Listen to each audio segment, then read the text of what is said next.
tidak di dalam pelajaran, misalnya ini tidak ada roster hari ini kok matematika, kok ini ada matematika, kan kita IPA gitu. Dia protes, tapi guru itu terkadang saya payah karena itu anak saya itu Pak, yang saya bilang itu yang cepat itu. Iya, kasusnya ya sama seperti orang-orang kita itu kalau belajar itu harus sesuai dengan aturan main. Jadi biasanya anak-anak kita rosternya itu harus jelas, ya kan? Ya, kalau tidak ada roster itu nggak belajar ya. Dia ngotot ke roster. Dia ngotot pada rosternya. Apa materi pelajarannya? Harus fokus. Karena orang-orang yang pintar itu dia tidak mau buang-buang waktu. Sebenarnya pemerintah harus respon membuat sekolah akselerasi, sekolah percepatan. Anak-anak ini memang potensi di atas rata-rata. Tidak boleh dipaksakan bersama dengan mereka ini konyol. Dan saya potensi yang besar. Tetapi karena sekolah itu tidak ada, seperti yang saya katakan tadi, bolehlah dia dijadikan sebagai tutor sebaya. Paling tidak, ayo nanti belajar kelompok di rumah dia ya. Dia sudah tambah antusias. Tapi dia sering tidak mau ke sekolah Pak. Kalau kan tengok ini jadwal, kan guru kami kan banyak guru honor Pak. Ini jadwalnya guru tidak menarik, saya nggak mau datang ke sekolah gitu aja.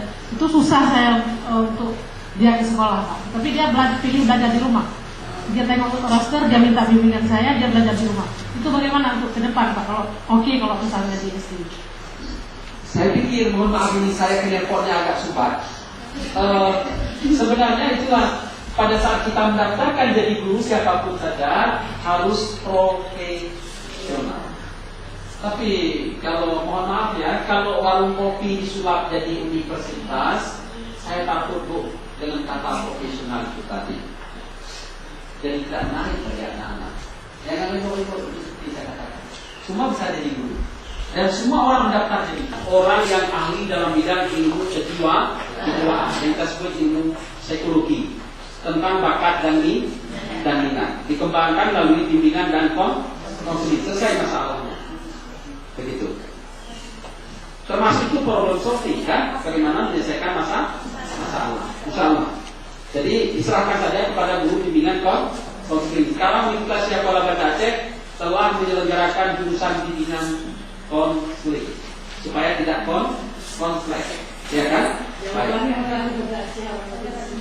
Enggak, maksudnya secara bertahap begitu. Nanti di sekolah dasar pasti disediakan guru bimbingan konseling. Mengadili itu apakah nanti di FPP itu harus buat maksudnya karena besok kan nggak ada matematik ataupun kesenian, itu gimana? Apakah dibuatnya di indikatornya cuma Quran hadis, bahasa Indonesia dan pengembangan diri?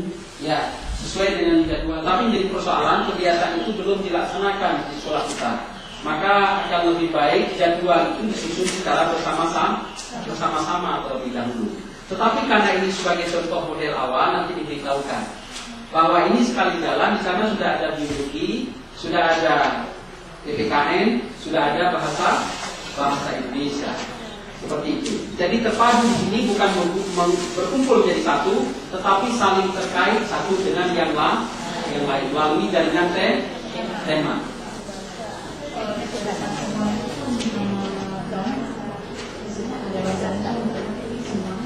Iya semuanya, tetapi indikatornya kan kita buat tidak terlalu banyak, 1 sampai dengan 2, maksimalnya sampai dengan 3. Kalau juga tidak sampai hari ini tidak tuntas, bisa dilanjutkan pada hari yang lain.